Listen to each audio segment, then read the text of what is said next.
Bienvenidos a todos.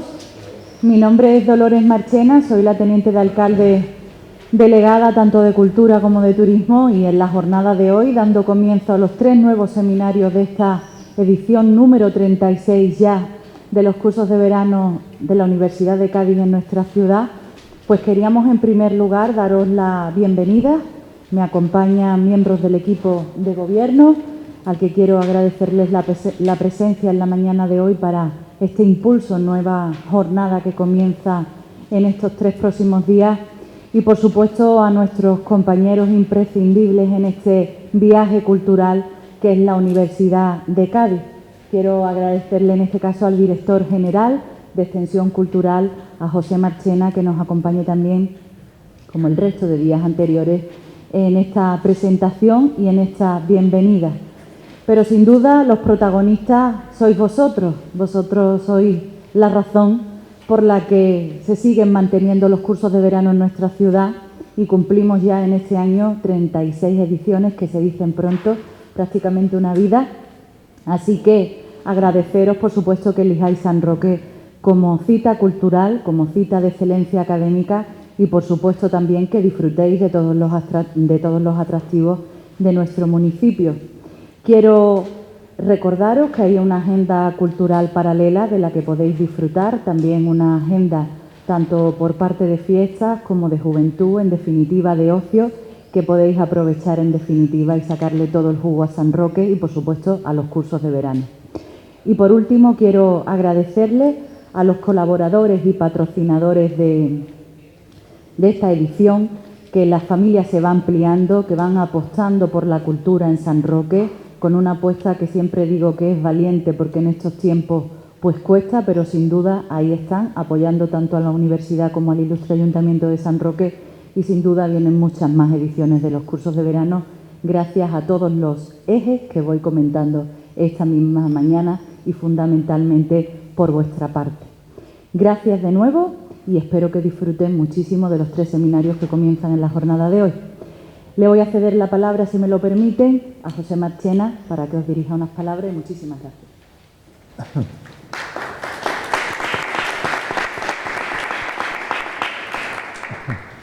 Bien, muchas gracias, buenos días, bienvenido a todos también.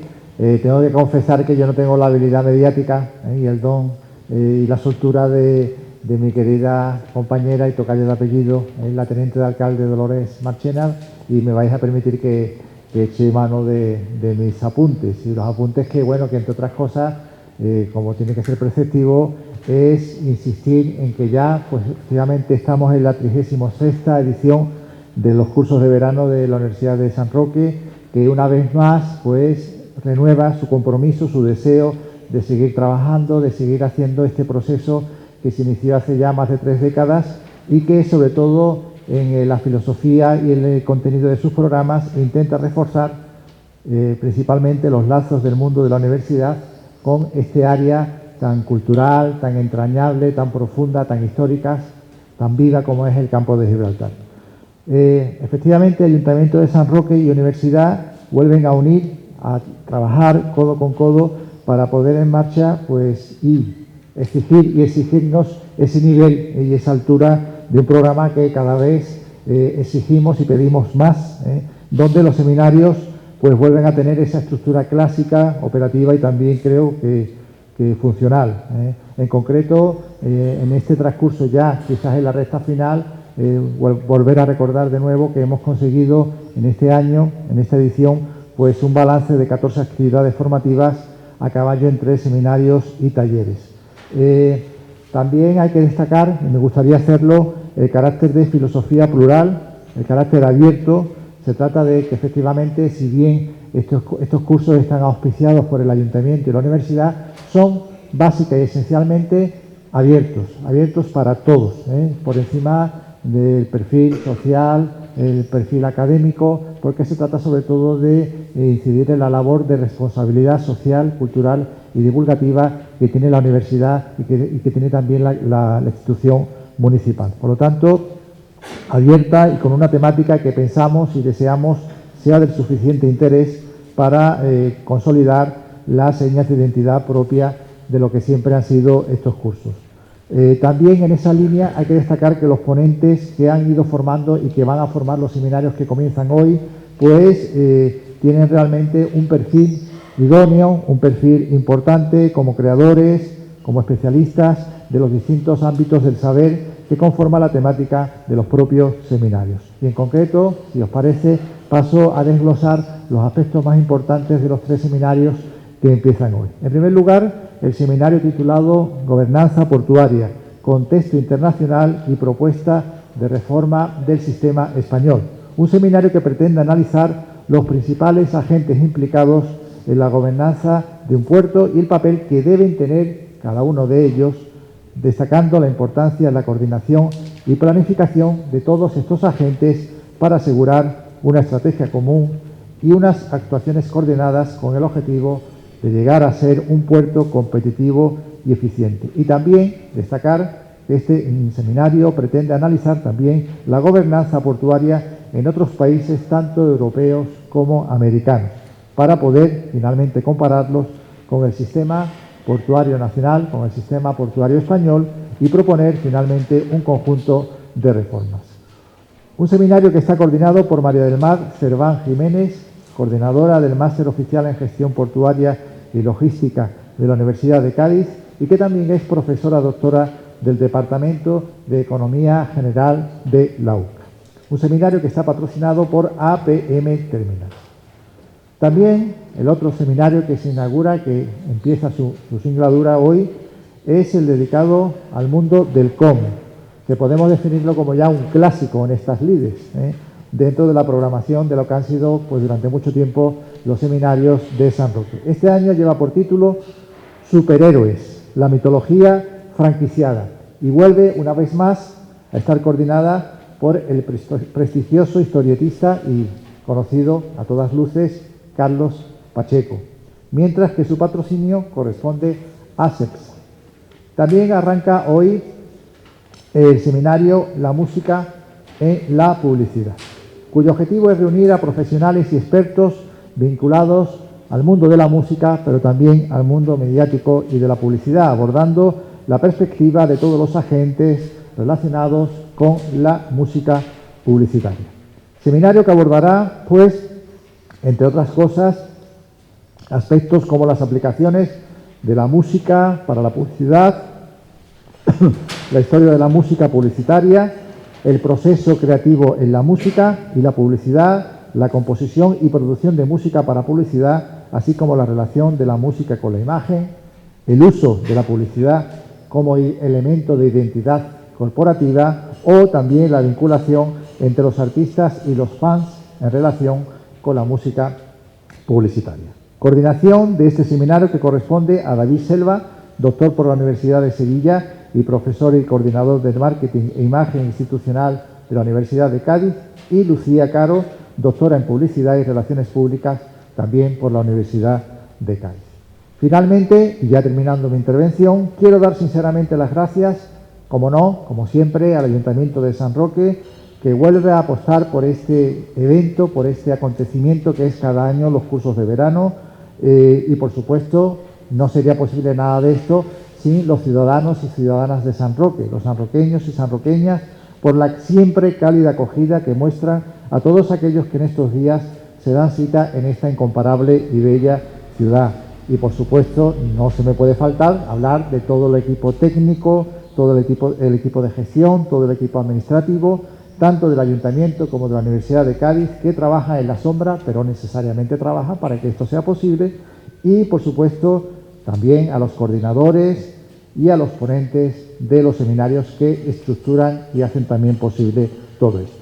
Gracias, por lo tanto, a todos ellos por su trabajo y por el empeño que han mostrado y siguen mostrando para conseguir que, sobre todo lo más importante, que los seminarios no solamente se desarrollen cada año, sino que también alcancen los máximos índices de calidad, difusión e interés.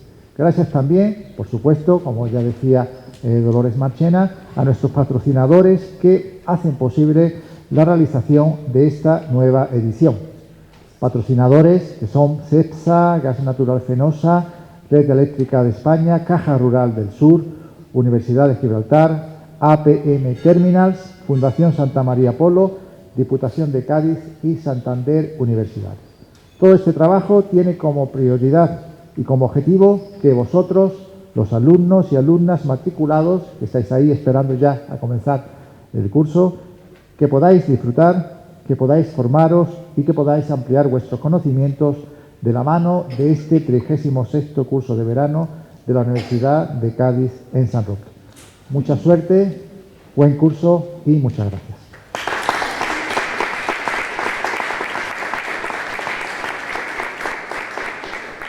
Bueno, y ahora sí, antes de que os dirijáis a cada uno de los seminarios, quiero agradecerle tanto a los coordinadores como a los diferentes ponentes que vais a poder disfrutar a lo largo de estas 3 jornadas, y quiero tener una mención especial, si me lo permiten, a Carlos Pacheco, que está haciendo una semana muy especial para aquellos que le admiramos y que sin duda este seminario pues va a dejar mucha huella en aquellos que habéis elegido compartirlo con él y con nosotros.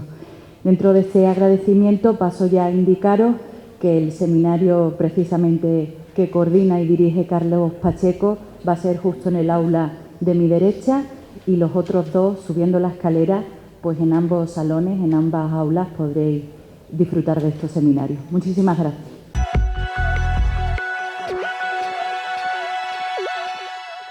Bienvenidos una jornada más a un nuevo programa de los que realiza cada jornada Multimedia, Canal San Roque Televisión, desde el patio del Palacio de los Gobernadores. Hoy hemos llegado al ecuador de esta 36ª edición del curso de verano de la UCA en San Roque.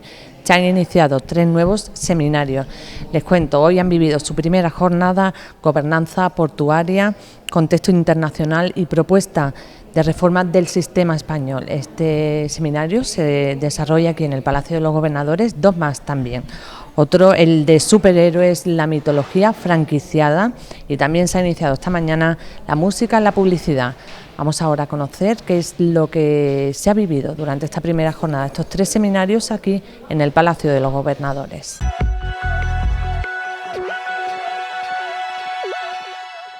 Esta mañana se ha iniciado en el Palacio de los Gobernadores el seminario Gobernanza Portuaria, Contexto Internacional y Propuestas de Reforma del Sistema Español.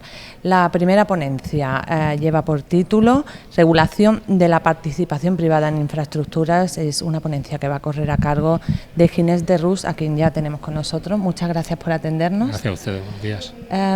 ¿Qué líneas generales va a intentar transmitir durante su ponencia? Bueno, lo fundamental de la ponencia sobre regulación de la actividad privada en infraestructuras portuarias es discutir qué papel le corresponde al Estado, la provisión de autopistas, trenes de alta velocidad, puertos, y qué papel le corresponde a las empresas privadas, constructoras, gestoras de infraestructuras. Entonces está un poco la cuestión fundamental desde el punto de vista, digamos, técnico de la economía, cómo es ese reparto de papeles, porque en provisión de infraestructuras puedes tener desde la provisión pública directa, es decir, el gobierno decide qué construir y lo hace el propio gobierno a través, por supuesto, de contratos o contratos de provisión de obra pública.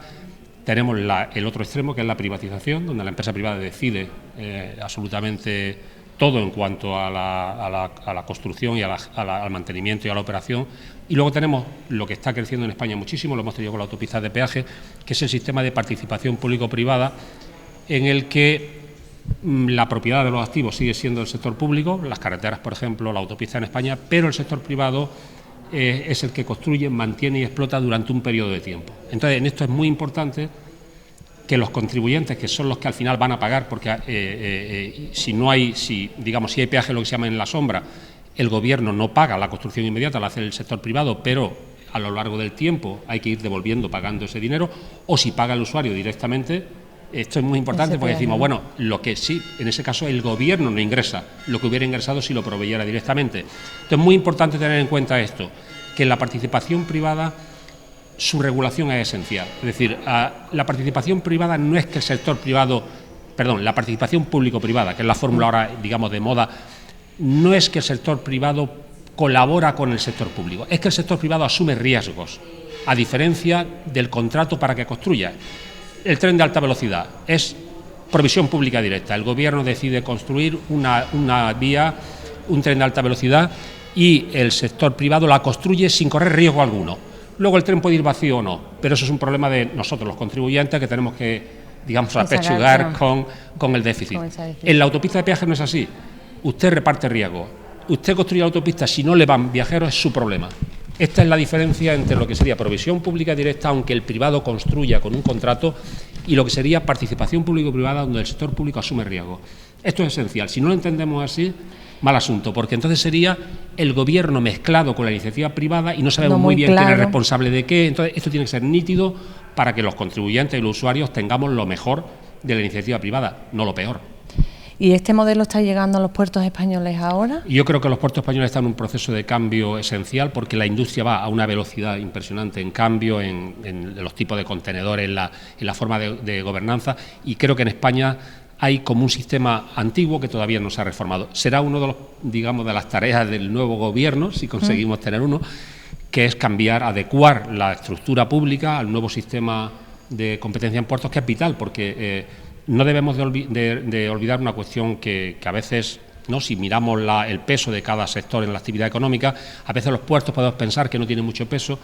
En los movimientos de exportaciones e importaciones es prácticamente el 90%. Es decir, si por alguna razón se paralizan los puertos, la economía queda paralizada absolutamente. Es decir, es algo en lo que, digamos, en volumen de inversión pública comparado con el ferrocarril es muchísimo menos. El ferrocarril se lleva en financiación muchísimo más que los puertos, pero la importancia para la economía de los puertos es infinitamente más alta que es la del ferrocarril. ¿Pero somos conscientes de esa importancia de los puertos? Yo creo que los que están en la industria, los estudiosos de la industria, los agentes más directamente implicados lo son, pero yo creo que el público en general no, porque los puertos en general, como funcionan razonablemente bien, no observamos esas disfunciones que pueden ocurrir si los puertos no funcionan adecuadamente. Y yo creo que el sistema de regulación actual de puertos del Estado, autoridades portuarias, participación privada, hay una mezcla ahí rara en la que los papeles,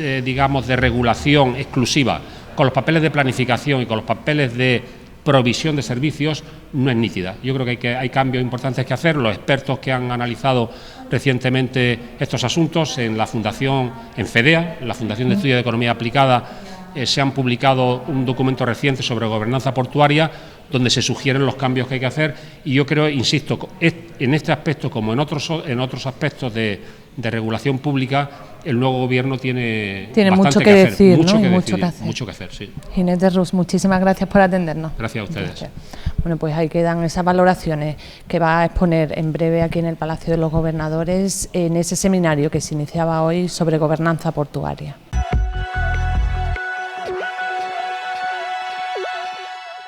Superhéroes, la mitología franquiciada, es otro de los seminarios que se iniciaba esta mañana en el Palacio de los Gobernadores.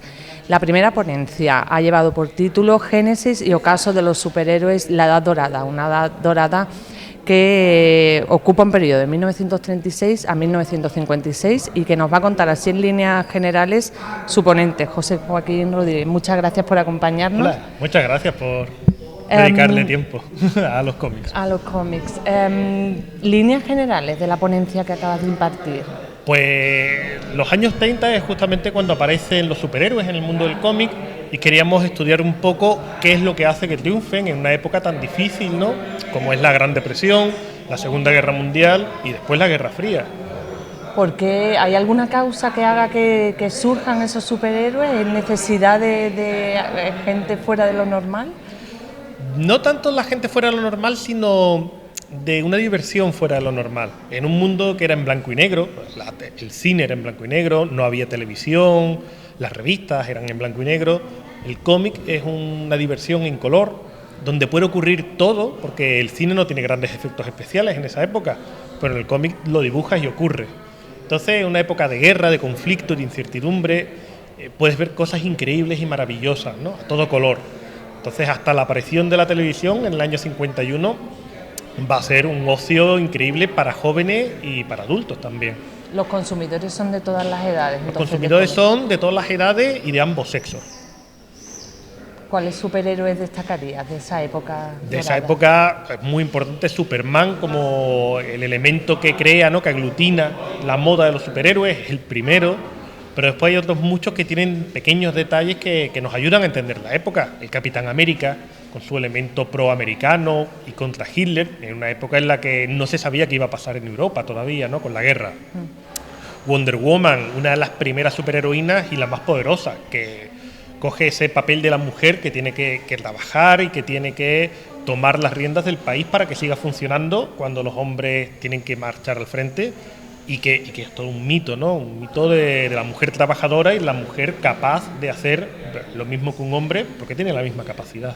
Y tras esa época dorada, ¿qué ha pasado con ellos? Tras esa época dorada viene una sobreexplotación del mercado en los años 40, viene el miedo a cómo los cómics pueden afectar a los niños, igual que hoy en día tenemos el miedo a los videojuegos, pues en aquella época eran los cómics, y viene también una crisis provocada por la quiebra de la principal distribuidora de cómics. Eso lleva a que haya una serie de cambios y hace que los años 50 sean una etapa un poco más complicada para el cómic y para los superhéroes, que ya, bueno, pues se pasa sobre todo en los 60, cuando aparece Marvel Comics y cuando empiezan todos estos superhéroes que ahora triunfan en el cine. Que revitaliza el mercado, ¿no? Revitalizan el mercado, sí. ¿Cómo surge el interés de José Joaquín por los cómics? Bueno, yo al principio simplemente era un niño que los consumía, y en la universidad pues empecé a estudiar. Yo me doctoré en Historia y mi rama de investigación es la cultura de masa. Entonces pues era un elemento que estaba poco estudiado, había gente que lo estudiaba, pero quedaban muchos elementos por analizar, y se me ocurrió, bueno, pues una de las cosas que podía estudiar era justamente esta época de los años 40, 50, que estaba muy en el aire. Entonces pues ¿Lo has estudiado?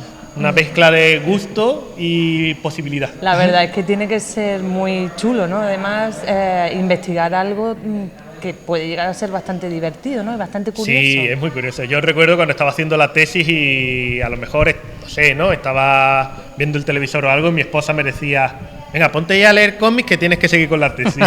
Digo, en vez de coger libros, no coge cómics. Llevo toda la vida esperando esto. Estupendo. Muchísimas gracias por atendernos. Muchas gracias. Encantada. A vosotros. Bueno, pues hay que dar esa valoración, esas líneas generales de lo que ha explicado en su ponencia hace escasos minutos.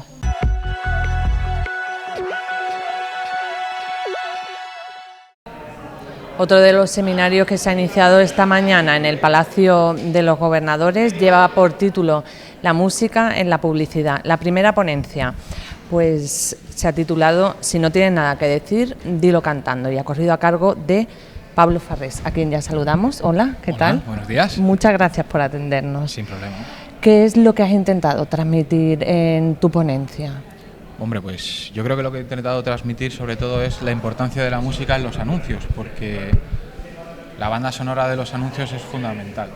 Es fundamental. Yo creo que es una parte que no se atiende demasiado. Hay mucho dinero en juego, digamos.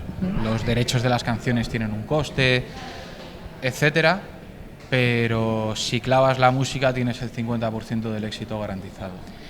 ¿Cuánto tiempo hace o desde cuándo se muestra ese interés por meterle música y por usar? Desde hace muchísimo tiempo. En España, por ejemplo, los mejores jingles de la publicidad española son de los 70, 80, las muñecas de Famosa, la canción del Colacao, Eno de Pravia, Big Naranja. O sea, desde hace muchísimo tiempo en España se hacen unos jingles maravillosos.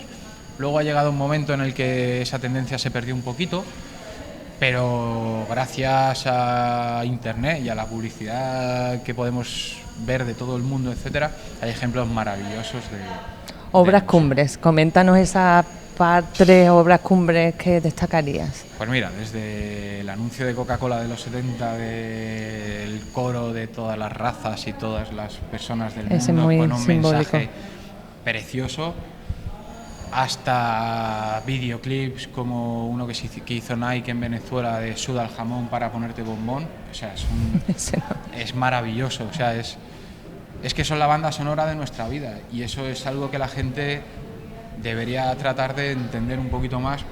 O sea, yo creo que la publicidad necesita un poco más de mimo por parte del público, pero también necesita mucho más que al público lo mimemos por parte de los que hacemos los anuncios.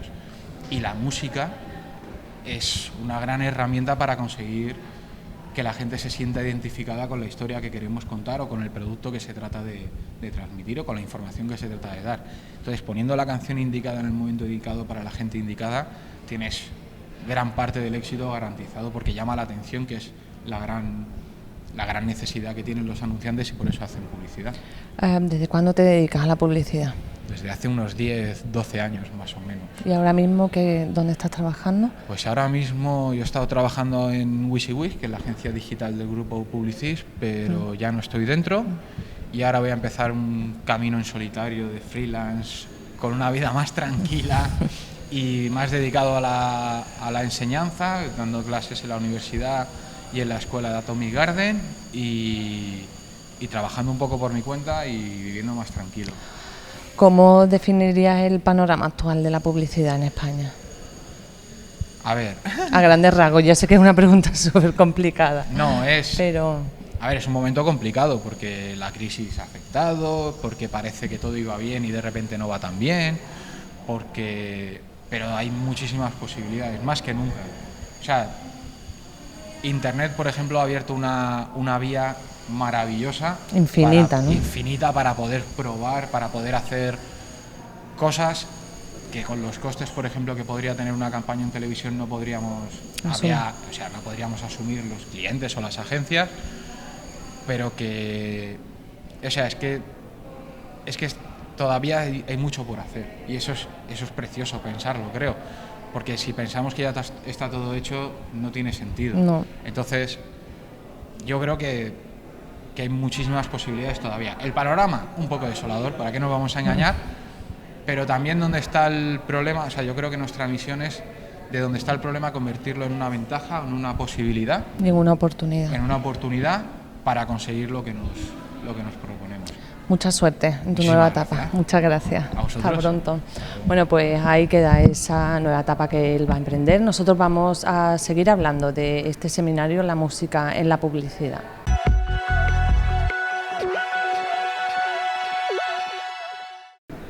Lucía Caro es una de las coordinadoras del seminario La música en la publicidad. Hola, bienvenida. Hola. Muchas gracias por atendernos.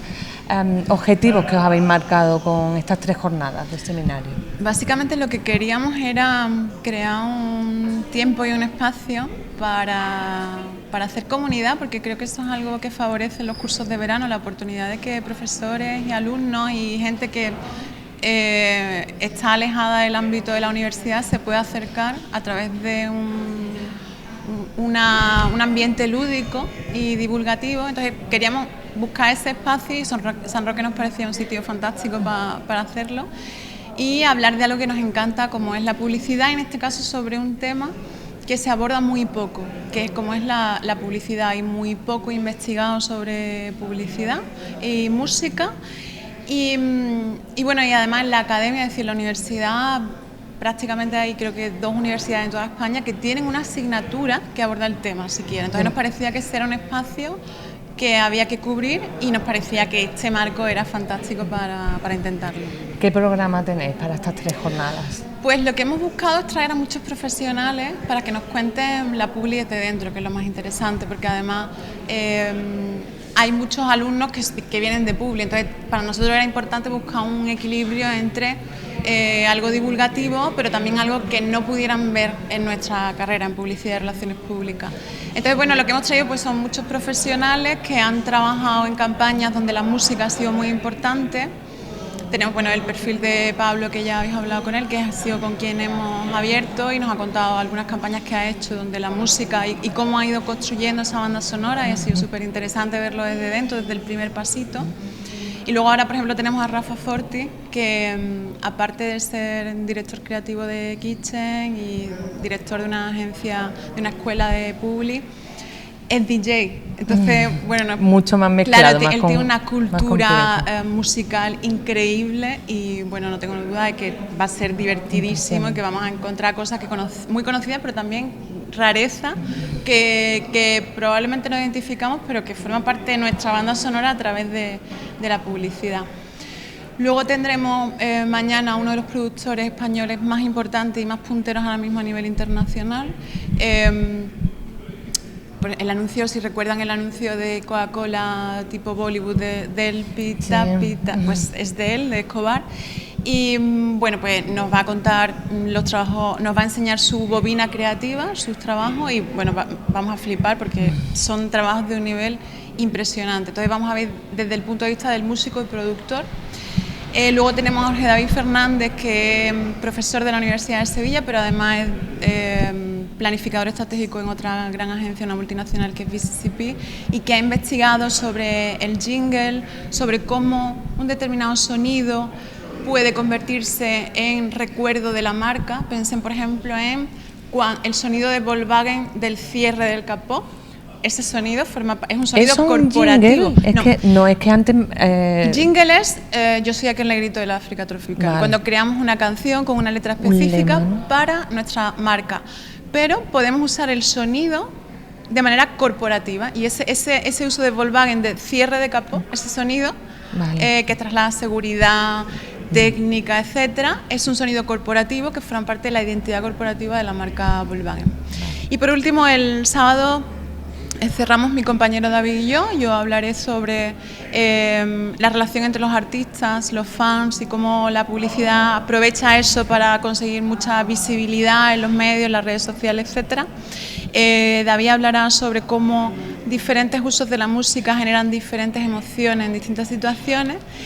Y el cierre de fin de fiesta, que además lo quisimos plantear así, va a ser un taller que se llama La Voz Creativa, que lo organiza Belén Coca, que es una directora creativa de las más importantes. Además me encanta decir que es mujer porque es una profesión donde hay todavía pocas mujeres, y ella, bueno, además de ser directora creativa, es música. Entonces este taller es un taller de experimentación de cómo utilizar la voz para los desbloqueos creativos y para ser más creativo y para generar ideas, es decir, cómo incorporar al trabajo de creación de ideas el uso de la propia voz, y yo creo que va a ser espectacular. Fin de fiesta de estupendo, sí, ¿no? Vamos a terminar en alto. Muchas gracias por atendernos. Gracias a vosotros. Nosotros vamos a seguir pues durante esta jornada también, y las dos siguientes, este taller, el desarrollo de este taller, de este seminario de la música en la publicidad.